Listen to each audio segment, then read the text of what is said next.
My name's David. I'm 40. That morning, man, I'll never forget it. I'd worked late at the factory the night before, trying to finish a job. I barely slept, but I still got up, picked up my wife, and drove her to her prenatal checkup. We were on the way back, talking about baby names, joking about who the baby would look like. For a moment, life felt good. Then it happened. We were near the railroad crossing, and I was so damn tired. My eyes got heavy. My head drifted for just a second. Next thing I knew, horns blaring, brakes screaming, a truck coming right at us. The crash, metal twisting, glass flying, and then black.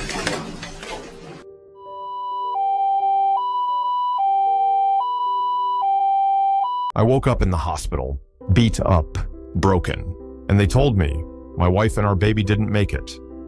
That's the moment everything in me just shattered, because it wasn't just an accident, it was me. I was the one behind the wheel. My exhaustion, my distractions, my mistake. That guilt has lived in my chest ever since, like a weight I can't shake off. I didn't just lose my wife that day. I lost the future we dreamed about, the family we were about to become. For months, I replayed it, every sound, every second, wondering why I survived when they didn't. Nights were the hardest, lying there, staring at the ceiling, asking God why. But here's the thing, life didn't stop. Somewhere in the middle of all that pain, I started to learn something, that maybe happiness isn't about pretending the hurt never happened.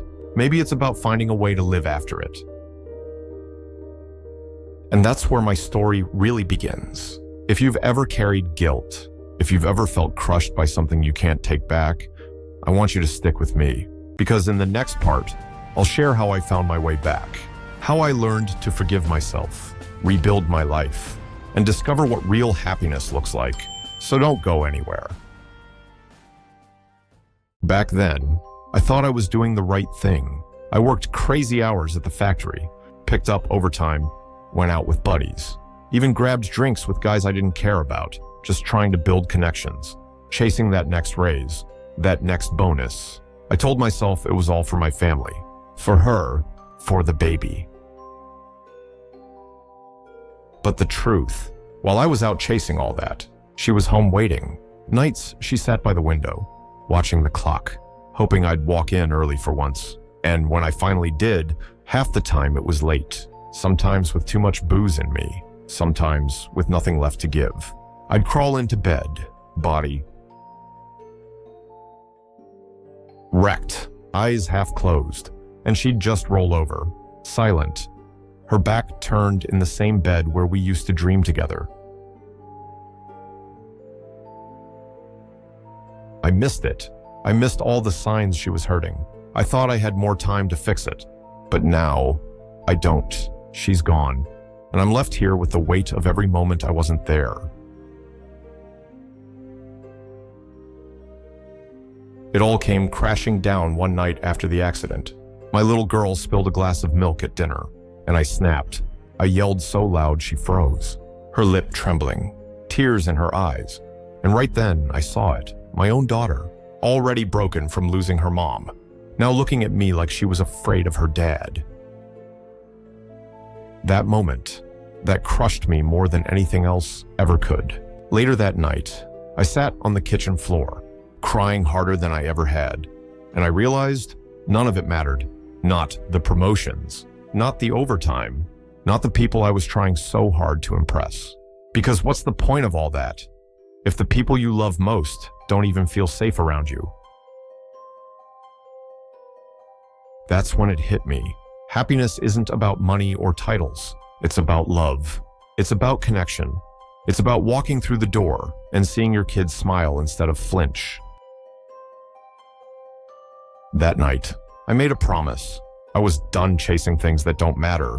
From then on, I'd fight for the only thing that does, real happiness, with the people I love, while I still have time.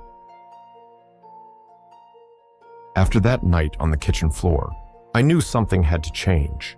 I couldn't keep living angry, guilty, and empty. So I started small, and these 5 things, slowly, day by day, began to pull me out of the hole. First, I started retraining my thoughts. At first, it was constant guilt. Every mistake, every bad memory felt like proof I was a failure. But each time, I forced myself to stop and ask, is this really true? Or is it just my brain beating me up again? In the beginning, maybe I caught 1 out of 10 negative thoughts. But after a month, it was 5 out of 10. Now, most days, I don't spiral for hours anymore. I can stop, breathe, and move on.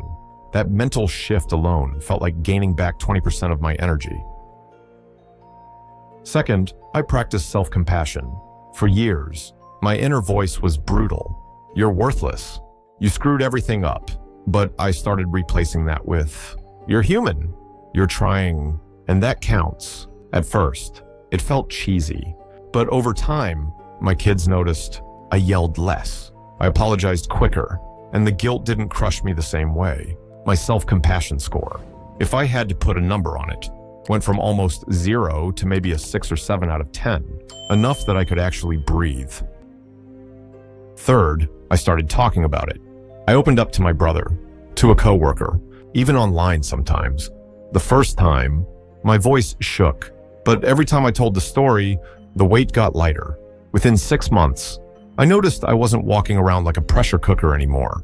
My stress dropped. My blood pressure even improved at my checkup. Fourth, I worked on forgiving myself. This is still ongoing. Some days I slip back into guilt, but forgiveness stopped being a one-time event and became a daily practice. And here's the thing, once I let go a little, my relationship with my kids grew stronger. They hug me more. They laugh around me. Our home feels lighter. If I rated our family happiness on a scale, it climbed from maybe a 3 out of 10 after the accident to a solid 7 now. And fifth, I asked for help. That one changed everything. I let my brother watch the kids once a week. I said yes when neighbors offered to bring over dinner. I stopped pretending I could do it all. And you know what? It didn't make me weak. It made me human. It gave me margin. My happiness went from survival mode to something real. Now, looking back, the numbers tell the story. My sleep is up from 4 hours a night to 7. My energy feels doubled. My anger outbursts, down by more than half. And most important, my kids don't flinch anymore when I walk into the room.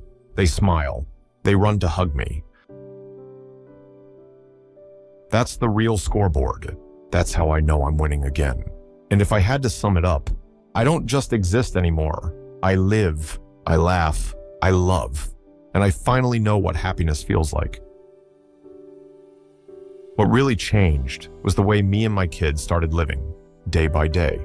Before, the house felt heavy, like every corner just reminded us of what we lost. I used to drag myself home from work, drop onto the couch, and shut the world out. Now, when I walk through that door, I look at my son, and I make sure we do something together, even if it's small. We started with simple dinners, nothing fancy, grilled cheese, soup, sometimes pancakes at night. But we cook them side by side. He stirs, I flip. The food tastes better because it's ours. On weekends, we don't talk about what we can't afford. We talk about what we can do. A ball game at the park, fishing at the pond, a drive out to watch the trains roll by. Most of it's free, but my boy lights up like it's the best day ever. Bedtime changed too. I used to just tell him, go to bed. Now I sit on the edge of his bed and ask, what was the best part of your day? Sometimes he says, dinner with you. Sometimes it's something silly from school. But every night, he falls asleep knowing he's not alone. And the truth is, we don't have much money. Bills still come. The budget's tight. But I learned that happiness doesn't come from what's in the bank. It comes from those small moments when my son laughs so hard he can't breathe, or when he hugs me out of nowhere and says, I love you, Dad, boo. That's when I feel it. We may not have everything, but right now, we have enough. And for us, enough is happiness.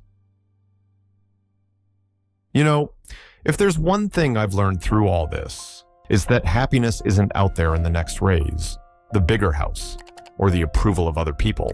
Happiness is right here, in the small moments, the laughter at the dinner table, the walk around the block, the hug at bedtime. I used to think being a good man meant grinding myself down, chasing money, working until I had nothing left. But I was wrong. Being a good man, being a good dad, means showing up, tired, imperfect, but present. Because in the end, that's what our kids remember. That's what fills a home with love.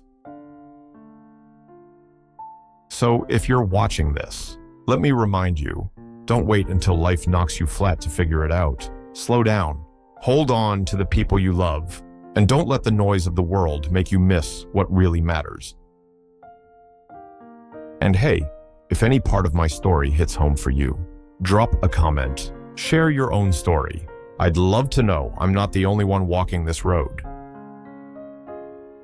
And if you want more real conversations like this, stick around. Subscribe to The Truth MD, not because I've got all the answers, but because together we can remind each other that we're not alone and that happiness is closer than we think.